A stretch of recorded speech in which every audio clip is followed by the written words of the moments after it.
And the level of the role of the institution for me was almost the same as the role of an aeroplane. That the pilot can change. Today there's one pilot doing a shift, another pilot comes tomorrow, but then the aeroplane or the car remains, because they are putting together all the things that the driver needs or the pilot needs and the passengers need to get to one place or to the other. So that's how I see the role of institutions, and the role of this vehicle, or this plane, this aeroplane that has all those elements together that allows us to move from point A to point B.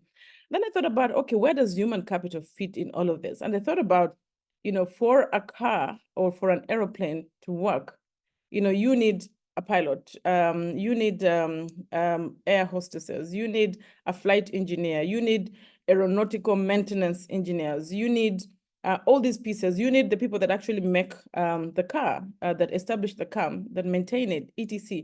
And those different skills are the skills that are needed to put all of this together. And so without the car or the institutions, without the human capital that really maintains and services, without the leader or the pilot, this destination from A to B will not happen. And so all these three things really go together. And for me, that's what came to my mind the first time that I saw this topic, and I thought I should just use that analogy. But as I thought about that, I looked at my experience in Rwanda. I worked in Rwanda for, the government of Rwanda for almost 20 years, very much from my early 20s until very recently when I joined the NBA as the CEO of Africa. And I thought about, these elements, the three elements, where do I see them? And I thought maybe I should just use one main example to really share with you. And then, we can pick the elements from that example.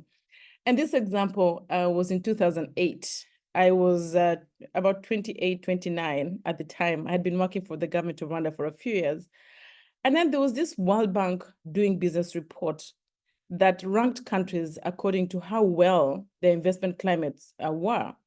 And Rwanda had just been ranked 150 out of 175 countries in the world.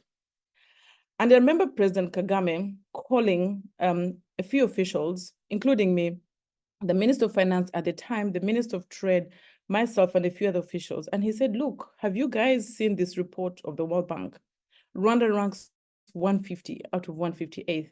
Are we serious? Are we comfortable to be ranked 150 out of 158? And we say we want to become a private sector driven economy. We want to bring in businesses.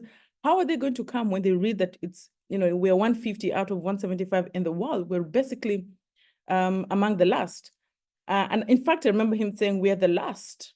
And I remember thinking, no, actually we're not. So I remember putting up my hand and saying, Mr. President, actually we're not the last. We're 150 out of 175. And he laughed and he said, what is the difference between 150 and the last? And then I got the point. And so he said, look, I want you guys to go and think about it, come up with a plan, and I want us to improve. So that is the pilot saying, this is where we're going. I want us to come from this 150. I want us to do better. And I want us to think about everything that it takes. Think about the car, the aeroplane. Think about the people that you need. Think about whatever you need to get us to do better than we're currently doing. And so we went back with my colleagues and my team, and we were tasked. At the time, it was an institution called RIEPA, which is like the Uganda Investment Authority that Maggie was leading at the time. And we went back and came up with a plan. And the plan saw us moving from 150 to 99. And we thought we had done a great job. We had a good plan. We had, thought about it. And we went back to the president. He called the meeting in cabinet. And he said, okay, so what is the plan?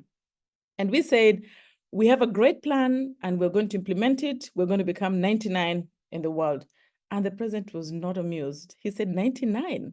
What is the difference between 150 and 99? And we said, no, but that's such a big jump. Can you imagine, 51 places? That's a really big jump. And the president said, no, I want you to go and think about what does it take for Rwanda to become among the top 10 in the world.